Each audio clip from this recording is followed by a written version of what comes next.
مضمون نگاری کا جو بیان جو سیریز چل رہی تھی اس میں محمد حسین آزاد، حالی اور ابوالکلام آزاد اور یلدرم کے مضامین شامل تھے، وہ حصہ مکمل ہو گیا ہے۔ اب یہاں سے ایک نیا سلسلہ شروع ہو رہا ہے اور وہ نیا سلسلہ انشائیہ کا ہے۔ آپ جانتے ہیں کہ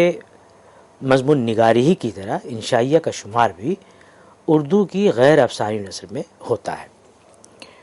مضمون ہی کی طرح اس کے اپنے اصول و ضوابط بھی ہیں، تو اسے ذرا تفصیل سے سمجھتے ہیں کہ آخر وہ کیا باتیں ہیں، آخر وہ کیا چیزیں ہیں جو ایک انشائیہ ایک تحریر کو انشائیہ بناتی ہیں، اور اس کی وہ کیا صفات ہیں، کیا خوبیاں ہیں جن کی وجہ سے وہ وجود پذیر ہوتی ہے۔ سب سے پہلے انشائیہ کی کچھ تعریفات اپنے سامنے رکھیے، اس کے بعد اس کے جو موضوعات ہیں وہ سمجھیں گے۔ وزیر آغا ایک بہت بڑا نام ہے انشائیہ کے حوالے سے۔ وہ کہتے ہیں کوٹ، انشائیہ ایک غیر افسانوی صنف نثر ہے جو قاری کو بیک وقت فکر لطف اندوزی، جسمانی تسکین اور جمالیاتی حظ مہیا کرنے پر قادر ہے۔ اس لیے میں اسے امتزاجی صنف کا نام دیتا ہوں، جس میں کہانی کا مزہ، شعر کی لطافت اور سفر نامے کا فکری تحرک یکجا ہو گئے ہیں۔ انکو یہ تعریف ہوئی وزیر آغا کی۔ رشید امجد جو ہے اس کی تعریف بیان کرتے ہیں انشائیہ کی، اور وہ کہتے ہیں کوٹ، انشائیہ اظہار ذات کی ایک ایسی صورت ہے، بلکہ اس سے بھی آگے بڑھ کر انکشاف ذات کا ایک ایسا عمل ہے جس میں روحانیت کا ذائقہ اور مادیت کی مٹھاس بھی ہے۔ انکوٹ۔ ایک تیسری تعریف سامنے رکھیے، محمد یاسین انشائیہ کی تعریف بیان کرتے ہوئے لکھتے ہیں کہ انشائیہ ادب لطیف کی وہ صنف ہے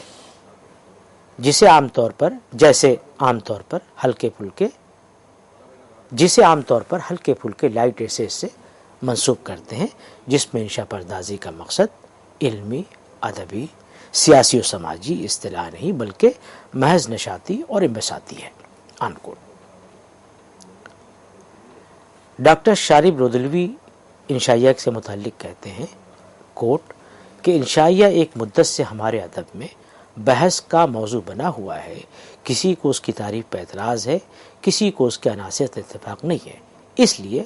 کہ جب انشائیہ پر گفتگو شروع ہوتی ہے تو ڈاکٹر جانسن، ہانس اور ہیزلٹ سے نیچے کوئی بات کرنے کو تیار نہیں ہوتا، یعنی اسے ایسے کے مترادف کے طور پر ہی دیکھا جاتا ہے۔ اردو میں شگفتہ نگاری، یا جسے جدید اصطلاح میں انشائیہ نگاری کہتے ہیں، کی روایت بہت قدیم ہے، اور غزل کی طرح انشائیہ بھی وہ مخصوص صنف ہے جس سے اردو تہذیب کا اندازہ ہوتا ہے۔ تو ان کی تعریف میں انشائیہ کو شگفتہ نگاری کے نام سے یاد کیا گیا۔ ایک اور تعریف یہاں ضرور میں دینا چاہتا ہوں، اور وہ ڈاکٹر جانسن کی ہے، کیونکہ جتنے بھی ماہرین ہیں، جتنے بھی ناقدین ہیں اور انشائیہ پر لکھنے والوں نے ڈاکٹر جانسن کی اس تعریف کو پیش نظر رکھا ہے اور اس کی طرف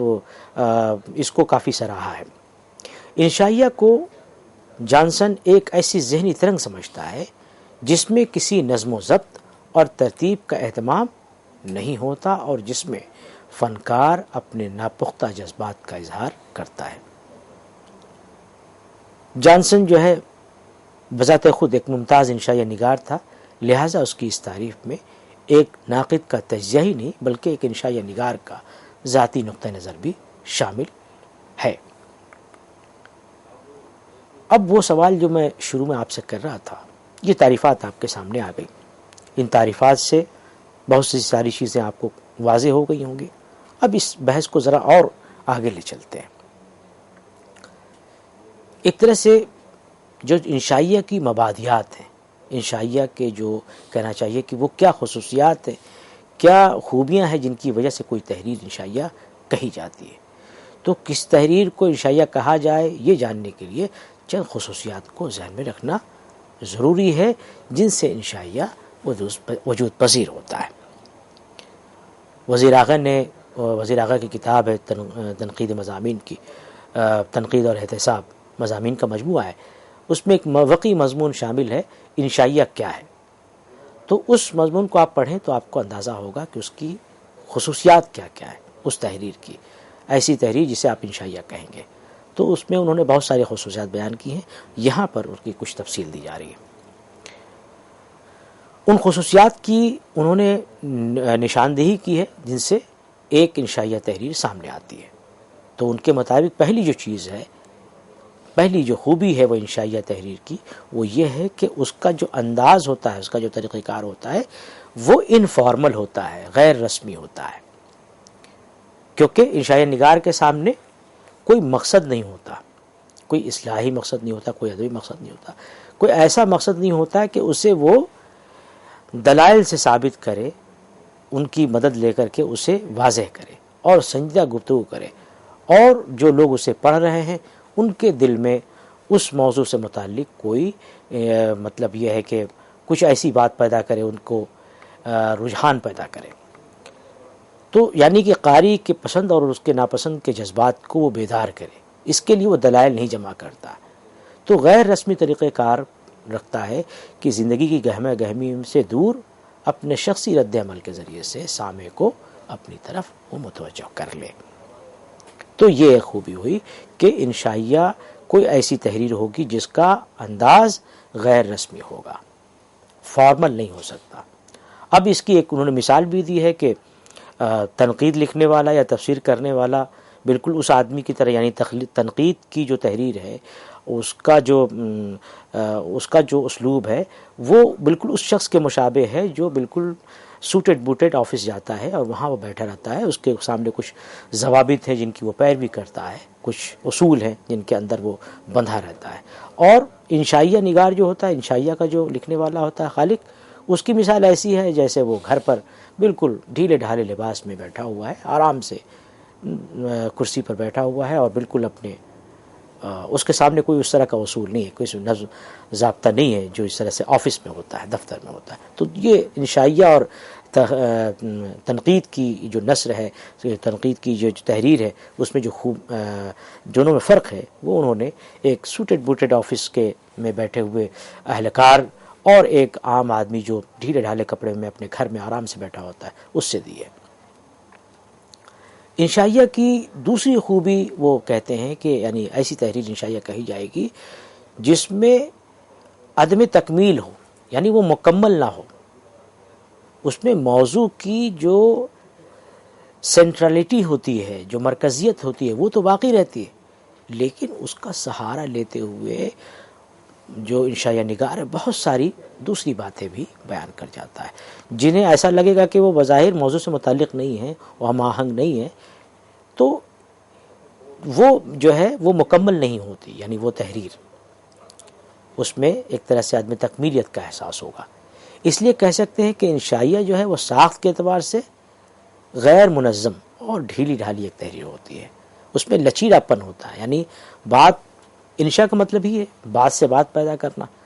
آپ جب انشائیہ کے سلسلے میں پڑھیں گے تو آپ کو یہ بات بھی ملے گی کہ بات سے بات پیدا کرنے کو ہی فن جو ہے وہ انشائیہ کا فن ہے۔ تو یہاں کیا ہے کہ کوئی بندھا ٹکا اصول نہیں ہے، کوئی ایسے گائیڈڈ رہنما خطوط نہیں جس کے اندر چلنا ہے آپ کو۔ ایک تو شگفتہ بات ہے، پہلو باتوں کے الگ الگ پہلو بیان کرنا اور اس میں ایک الگ الگ نقطے بیان کرنا، تو بات سے بات نکلتی چلی جاتی ہے، لیکن اس میں شرط کیا ہے کہ وہ جو موضوع ہے اصل، وہ اس کی مرکزیت جو ہے وہ برقرار رہتی ہے۔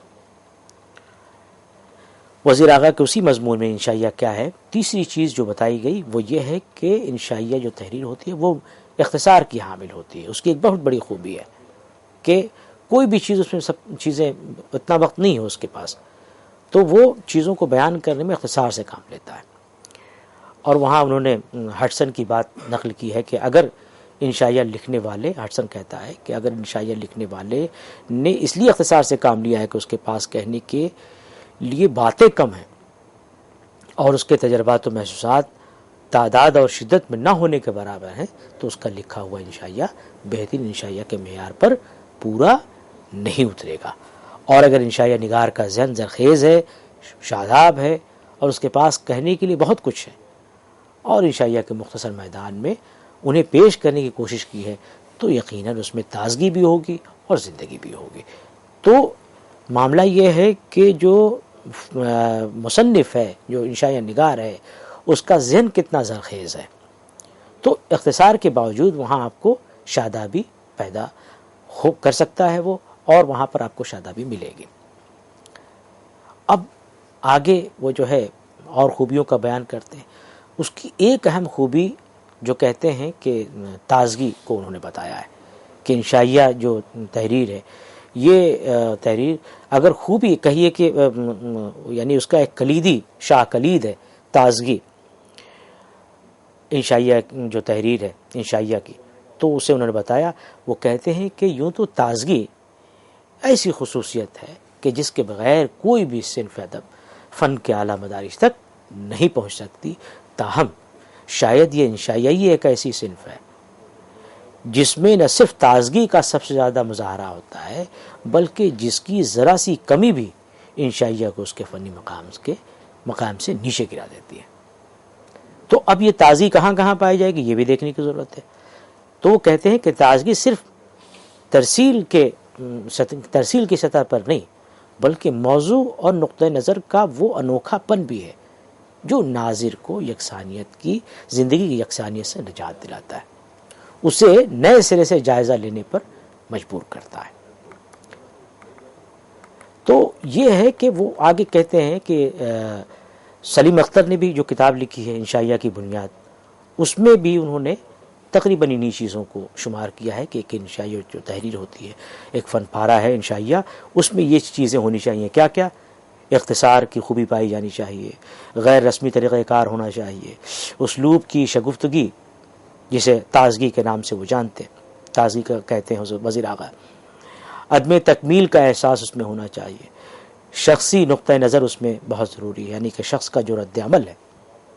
اس میں سامنے آنا چاہیے۔ اور ایک چیز بتائی کہ عنوانات کو موضوع یا نقطہ نظر سے ہم آہنگ نہ ہو، اس میں بات سے بات پیدا ہو کر کچھ باتیں اس میں اور آ جاتی ہیں۔ اور وہ یہ کہتے ہیں سلیم اختر کہ ان اجزاء سے مل کر جو نثری فن پارہ تیار ہوتا ہے وہ انشائیہ کہلانے کا مستحق ہے۔ سید محمد حسنین کی ایک بڑی اچھی کتاب ہے انشائیہ اور انشائیے، کہ اس میں وہ ایک جگہ لکھتے ہیں کہ انشائیہ نگار کیا ہوتا ہے۔ کہتے ہیں کوٹ، ایک بلند پایا انشائیہ نگار گفتار کا غازی ہوتا ہے جسے بات اٹھانے اور بات بڑھانے میں مطلق خوف و خطر نہیں، جس عنوان پر چاہے وہ قلم اٹھا سکتا ہے، عرش تا فرش اور خلوت تا جلوت، ہر جگہ وہ آزاد اور فاتحانہ گھومتا ہے، اسے کوئی روک ٹوک نہیں، بات معمولی ہو یا غیر معمولی، یا اعلیٰ ہو یا ادنا، انشائیہ نگار کا طائر خیال چشم زدن میں اسے اسیر پنجہ کر لیتا ہے۔ انکوٹ۔ ایک اور اہم ناقد ہیں سید احتشام حسین، وہ لکھتے ہیں انشائیہ کے سلسلے میں کہ انشائیہ کو ایسی فلسفیانہ شگفتگی کا حامل ہونا چاہیے جو پڑھنے والوں کے ذہن میں استدلال کے ذریعے نہیں بلکہ محض خوشگوار استعجاب اور بے ترتیب انداز بیان کے ذریعے تاثر قائم کرے۔ انکوٹ۔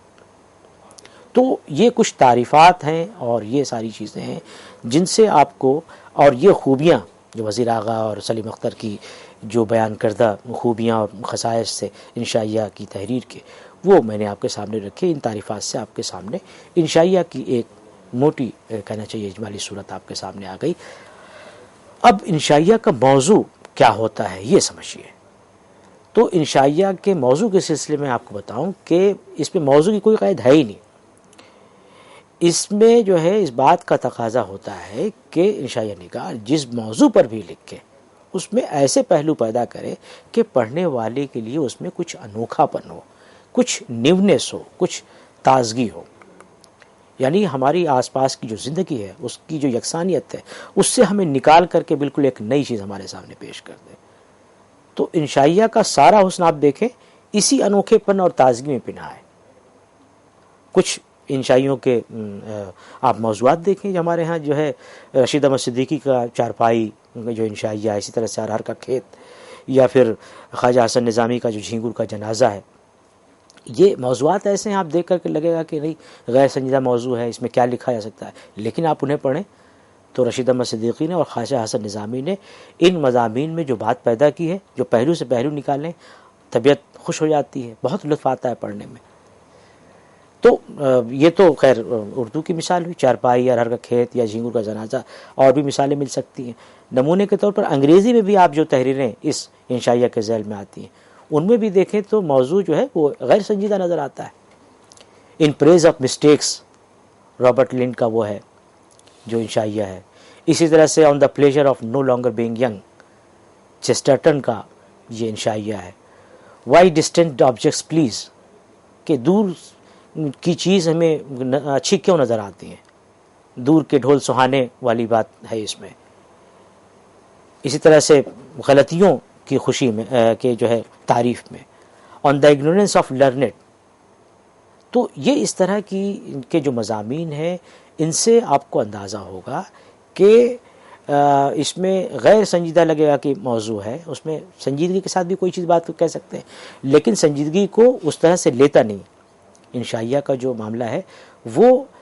شگفتگی اور تازگی کا معاملہ ہے، اس میں ایسی فضا تیار کرتا ہے انشائی نگار کہ تلقین یا نصیحت نہیں ہوتی، وہ سنجیدہ بات کو بھی غیر سنجیدہ انداز میں بیان کرتا ہے۔ تو اس کے ہاں اس غیر سنجیدگی میں بھی کیا ہوتی ہے، حکمت پوشیدہ ہوتی ہے، اس میں وہ طنز سے بھی کام لیتا ہے اور مزاح سے بھی کام لیتا ہے۔ لیکن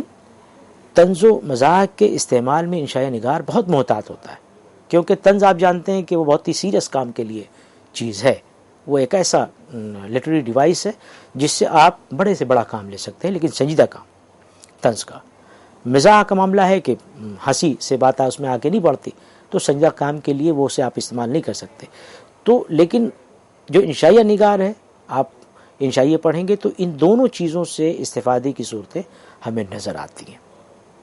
یعنی وہ طنز سے بھی استفادہ کرتا ہے اور وہ مزاح سے بھی استفادہ کرتا ہے۔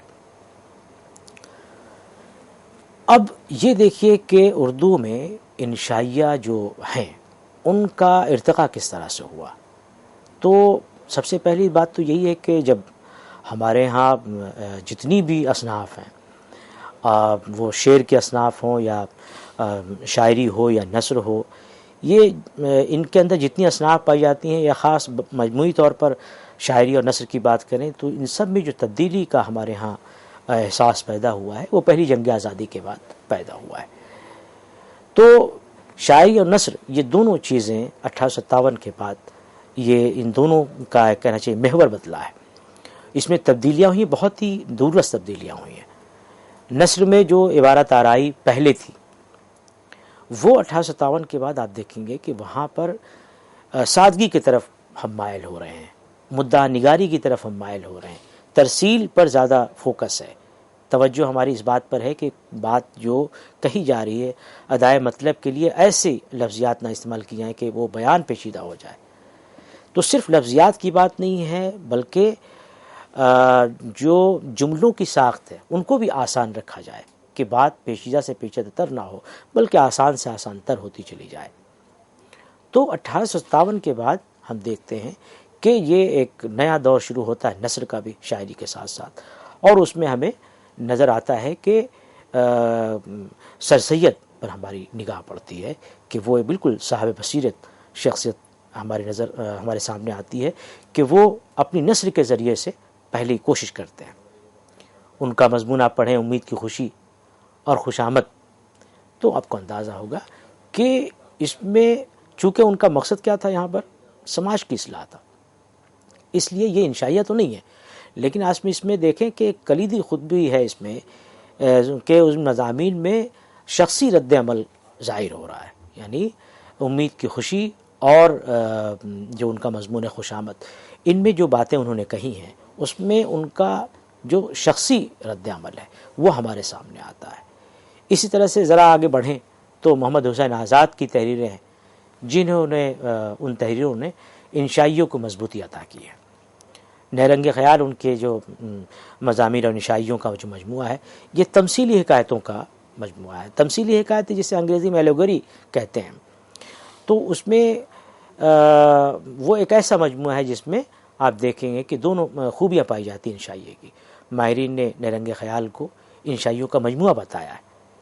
تو اس میں بہت ساری تحریریں ایسی ہیں جنہیں آپ کو پڑھیں گے تو آپ کو اندازہ ہوگا کہ اس میں وہ ساری باتیں ہیں جو کہتے ہیں کہ جو انشائیہ کے حوالے سے باتیں کی گئی. تو گلشن امید پڑھیں، گلشن امید کی بہار، سچ اور جھوٹ کا رزم نامہ. تو اسی طرح سے انسان کسی حال میں خوش نہیں رہتا. تو یہ ان کے وہ مضامین ہیں جنہیں آپ پڑھ کر کے لطف اندوز ہوتے ہیں، اور آپ کو شخصی رد عمل کا اظہار بھی یہاں پہ نظر آتا ہے، اور بات سے بات نکلتی ہوئی بات سمجھ میں آتی ہے. اختصار کا جو خوبی انشائیہ کی ہے وہ بھی پائی جاتی ہے. تو کہنے کا مطلب یہ ہے کہ انشائیہ کا ارتقاء اسی طرح سے ہوا ہے. سر سید کے بعد ان کا جیسے میں نے ابھی نام لیا محمد حسین آزاد کا، ان کے علاوہ پھر میر ناصر علی، نیاز فتح پوری، سجاد انصاری، فرحت اللہ بیگ، مہدی افادی اور عبد الحلیم شرر ایسے فنکار ہیں جن کی تحریروں میں آپ دیکھیں کہ انشائیے کے نقوش بآسانی ہمیں مل جاتے ہیں.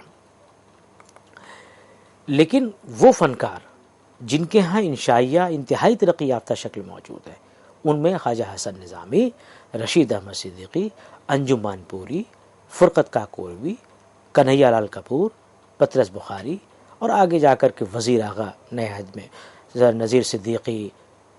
شفیق الرحمن، کرنل محمد خان، ابن انشا، اسی طرح سے یوسف ناظم اور احمد جمال پاشا، مشتاق احمد یوسفی، مجتبیٰ حسین، جمیل آذر، غلام جیلانی اصغر. ان سب لوگوں نے انشائیہ کے صنف کو فروغ دینے میں اہم کردار نبھایا ہے. اسی طرح سے آپ دیکھیں